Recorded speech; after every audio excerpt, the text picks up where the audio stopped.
ज्याच्या छोट्या खांद्यांवर 180 लोकांची जबाबदारी होती, ज्याला आपण मागच्या 5.5 वर्षांमध्ये 1000 प्रश्न विचारले असतील, आज ते त्याचे 2 शब्द बोलण्यासाठी येत आहे.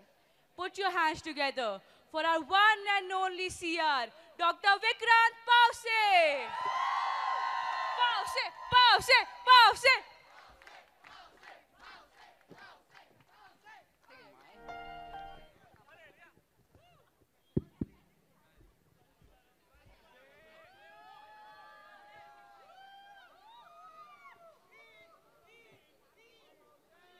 मला वाटलं होतं पोडियम मिळेल. ठीक आहे. हा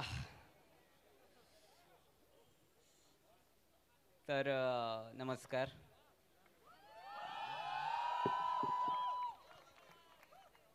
मला बऱ्याच जणांनी म्हटलं की असं भाषण दे की बाबा सगळे रडलेच पाहिजे. कशाला रडवायचंय? माझ्या रोजच्या ऑफिशियलच्या मेसेजनं तसे सर्व एक एक एक जण तरी रडतच असेल कधी. कशाला रडवायचं? जेव्हा आपण 180 जण एक सोबत कॉलेजमध्ये आलो होतो, आपण सगळे सोबत हसलो, सोबत रडलो, सोबत भांडलो, सोबत तुम्ही गॉसिपिंग केली, सोबत मी पैसे काय लिहिलं ते माझा रायटर जरा ठीक आहे. हां ठीक आहे, जे काय असं. पण त्यामुळेच ना रोलर कोस्टर्स आवडतात आपल्याला. ट्रेनने मजा येत नसते आयुष्यात. आता आपण प्रत्येकजण स्वतःची एक स्टोरी घेऊन आलो.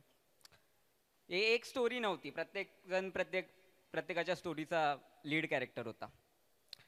पण महत्वाची गोष्ट ही की ह्या सर्व स्टोऱ्या ह्या प्लॅटफॉर्म खाली एकत्र आल्या, ह्या छताखाली त्या घडल्या, ह्या छताखाली त्या एंटॅगल झाल्या. अशा इन्स्टिट्यूटमध्ये सोबत येण्यासाठी ना भाग्य लागतंच. हार्डवर्क आपण सर्वांनी केलंच. 2 वर्ष इतकं हार्डवर्क केलं की बाबा खुर्च्या गरम गरम करून आपण 10-12 किलो वजन वाढून घेतलं होतं 11वी-12वी. आणि 5 वर्ष आपण कुठे ना कुठे ते वजन खर्ची घालत गेलो. लेक्चर कसे बंक करायचे या विचारामध्ये, FM मध्ये दाढी किती आतपर्यंत कापायची, की बाबा पॉलिश किती करायचे, की बाबा अभ्यास. ठीक आहे, अभ्यास होत राहतो. आता किस्से सांगायचे म्हणजे किती रात्र निघून जाईल ना. मला किस्से सांगायचेच नाही. मला तुम्हाला ह्या क्षणात जगवायचं आहे. हा क्षण आहे तो. मराठीमध्ये याला उषः काळ होत, सॉरी उषः काळ नाही म्हणतात, इंग्लिशमध्ये ट्वायलाइट म्हणतात, की संध्याकाळची वेळ निघून आता रात्र होणार आहे. तो हा क्षण आहे आपल्या आयुष्याचा. याला इथे थांबा आणि जगून घ्या. कारण याच्यानंतर आयुष्यामध्ये थांब भावा आम्ही आहोत तुझ्यासाठी असं नसणार आहे. थांब भावा मी आहे तुमच्यासाठी असं यापुढे असणार आहे. जे की आपण सर्वांनी कधी अनुभवलं नाहीये. अवघडही असणार आहे हे ट्रान्झिशन. पण महिन्याला 5-5 मेडिसिन EMS करणाऱ्यांना काय भीती आहे?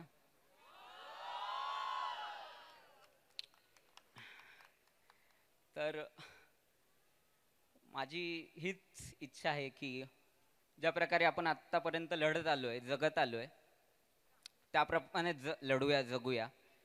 आणि ह्या ज्या काही आठवणी आपण जगून गेलोय ना, त्या आठवणी एका बॅचला बेस्ट बॅच बनवत असतात. प्रत्येक बॅचसाठी अर्थातच ती बॅच बेस्ट बॅच असते. तर आपण असं जगूया ना की हे आयुष्य सर्वात बेस्ट झालं पाहिजे. आणि ह्या आयुष्यातले हे 5 वर्ष आपले सर्वात बेस्ट वर्ष आपण आपल्या मुठीशी छातीशी कवटाळून शेवटपर्यंत जगूयात. हा. आणि जेव्हा कोणी 60 वर्षानंतर, 70 वर्षानंतर, 100 वर्षानंतर आपल्या राखीला कानाजवळ घेईल किंवा आपल्या कबरीला कान लावेल ना, तेव्हा आवाज आला पाहिजे, who are we, who are we, who are ready?